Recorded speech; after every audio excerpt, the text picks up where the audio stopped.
नमस्कार मित्रों, स्वागत है आपका मेरे YouTube चैनल होम्यो विजन पर।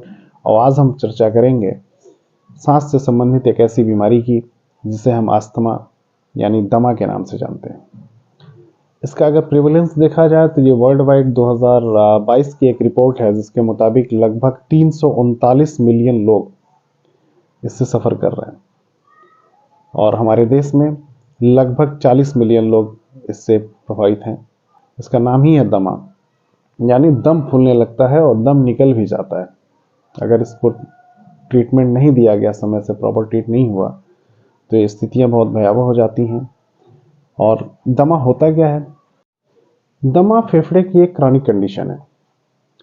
यानी इसमें होता क्या है कि जैसे हमारे जो एयर पैसेज होते हैं, ट्रैकिया हो गया, ब्रांकस हो गया, ब्रांक्यूल्स हो गया, एल्वोलाई हो गया, इसकी जो इनर लाइनिंग होती है वो किसी ट्रिगर फैक्टर के कारण, यानी जो इसका जो फैक्टर है उसके कारण वो इन्फ्लेम कर जाता है। और जब इन्फ्लेम करेगा यानी सूजन आएगा तो जो हमारे एयर पैसेज हैं उसके स्पेस कम पड़ने लगते हैं। जब स्पेस कम पड़ेगा तो प्रॉपर एयर अंदर नहीं जाएगा, ऑक्सीजनेशन प्रॉपर नहीं होगा, तो इसके वजह से तमाम दिक्कतें आती हैं। अब क्या क्या दिक्कतें आती हैं ये भी जान लीजिए। जैसे जब आप सांस नहीं ले पाएंगे तो आपका चेस्ट, आपका लंग्स जो है वो एक्सपेंड नहीं करेगा, तो वहाँ पे टाइटनेस ऑफ चेस्ट की फीलिंग होगी। यानी एक उसका ये बहुत प्रोमिनेंट सिम्टम है, टाइटनेस ऑफ चेस्ट, सफोकेशन। यहाँ तक कि एंजाइटी बहुत ज़्यादा होने लगती है, घबराहट बहुत ज़्यादा होने लगती है, थोड़ा सा चलने पे सांस जो है बहुत तेज़ी से चलने लगता है, जिसे लोग बोलते हैं कि दम फूल रहा है। वीजिंग साउंड आने लगता है, खांसी होने लगती है। वीजिंग साउंड का मतलब हो गया जैसे एक साए साए की आवाज़ आती है, जैसे इस तरह की साउंड आने लगती है और खांसी होने लगती है। तो इस तरह की सिचुएशन इसमें आती है। और अगर इसे ट्रीट नहीं किया गया या इसके जो एक्यूट कंडीशंस आते हैं, यानी जो अटैक जिसको बोलते हैं, अगर इसको ट्रीट समय से नहीं किया गया तो ये तमाम समस्याएं पैदा करता है। जब ऑक्सीजन की कमी होती है हमारे शरीर के अंदर तो ये और भी अंगों को प्रभावित करती है और कभी कभी तो स्थितियां इतनी भयावह हो जाती हैं कि हार्ट फेल्योर तक पहुंच जाती है। तो इसका समय रहते या जैसे सिम्टम्स इसके आने लगे, इसका ट्रीटमेंट बहुत ज़रूरी है। मैं बात कर रहा था ट्रिगर फैक्टर की। तो हर व्यक्ति में ट्रिगर फैक्टर अलग हो सकता है, इसका कोई फिक्स कारण नहीं होता है। इसके कारक होते हैं, यानी फैक्टर्स होते हैं, और हर फैक्टर हर व्यक्ति में भी ऐसा नहीं होता है। कुछ व्यक्ति कुछ चीज़ों के प्रति संवेदनशील होते हैं, किसी को पॉलन से एलर्जी है, किसी को डस्ट से एलर्जी है, किसी को कोई स्ट्रॉन्ग स्मेल है उससे एलर्जी है, किसी को कोई चीज़ खाने से दिक्कत है, दही खा लिया तो उसका सांस का प्रॉब्लम बढ़ गया, कोई ठंडी चीज़ खा ली तो सांस का प्रॉब्लम बढ़ गया। तो ये सारे ट्रिगर फैक्टर हैं और ये सबके साथ अलग अलग होता है। ऐसे सिचुएशन में आपको ट्रीटमेंट देना बहुत ज़रूरी है। और मैं बात करूंगा आज होम्योपैथिक की 3 ऐसे मदर टिंचर की जो हो सकता है कि ये आपके लिए वरदान साबित हो। पहली मेडिसिन की बात करते हैं, एस्पिडोस्पर्मा। एस्पिडोस्पर्मा अस्थमा के कंडीशन की एक बहुत ही इफेक्टिव मेडिसिन है। ये सीधे हमारे रेस्पिरेटरी सेंटर जो होता है उसको स्टिमुलेट करता है और ये टेम्पररी ऑब्स्ट्रक्शन को हटाने का काम करता है, जिससे ऑक्सीजनेशन प्रॉपर होने लगता है, यानी ऑक्सीजन लेवल को ये बढ़ा देता है। जब ऑक्सीजन लेवल जब बढ़ता है तो ऑटोमेटिकली बाकी सारे सिम्टम्स जो है वो कम होने लगेंगे, सबसाइड होने लगेंगे।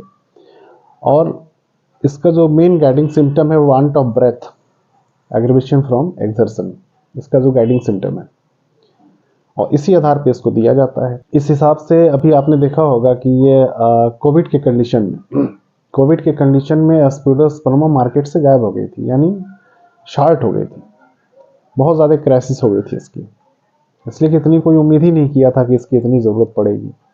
ऑक्सीजन का लेवल ऊंचा करने के लिए, बढ़ाने के लिए इसकी बहुत ज़्यादा ज़रूरत पड़ी लोगों को, लोगों ने यूज़ भी किया, बहुत लोगों ने इसका लाभ भी लिया।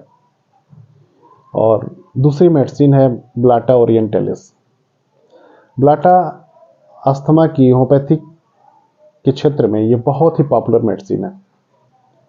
जब भी किसी क्रॉनिक अस्थमेटिक पेशेंट का जब एक्यूट कंडीशन आता है, यानी जब उसको अटैक आता है उस कंडीशन में इसका मदर टिंचर इस्तेमाल किया जाए और अटैक के जाने के बाद, अटैक सबसाइड होने के बाद इसका डाइल्यूशन में प्रयोग किया जाए तो ये बहुत ही कारगर है। बात करते हैं आज की तीसरी और आखिरी मेडिसिन की, टाइलोफोरा इंडिका।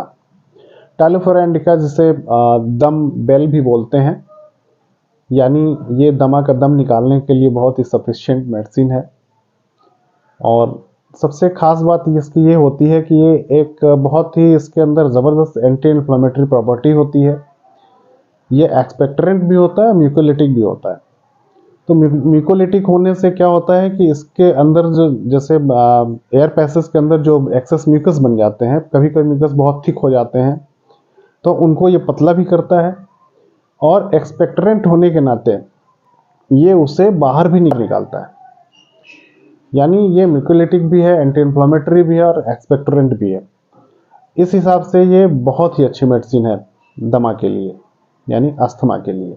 आयुर्वेद के हिसाब से माना जाता है कि इसकी पत्तियां, 1-2 पत्ती रोज अगर काली मिर्च के साथ चबा के सेवन किया जाए तो 7 दिन में दमा को ये खत्म कर सकती है, ऐसा बोला जाता है। तो हर व्यक्ति तो इस पौधे को पहचान नहीं पाएगा,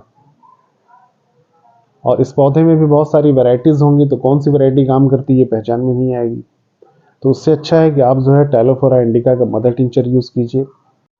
आज का वीडियो यही समाप्त होता है, और आपसे गुजारिश है कि अगर आप इस चैनल पर नए हैं तो प्लीज़ सब्सक्राइब कर लीजिए, लाइक कर दीजिए।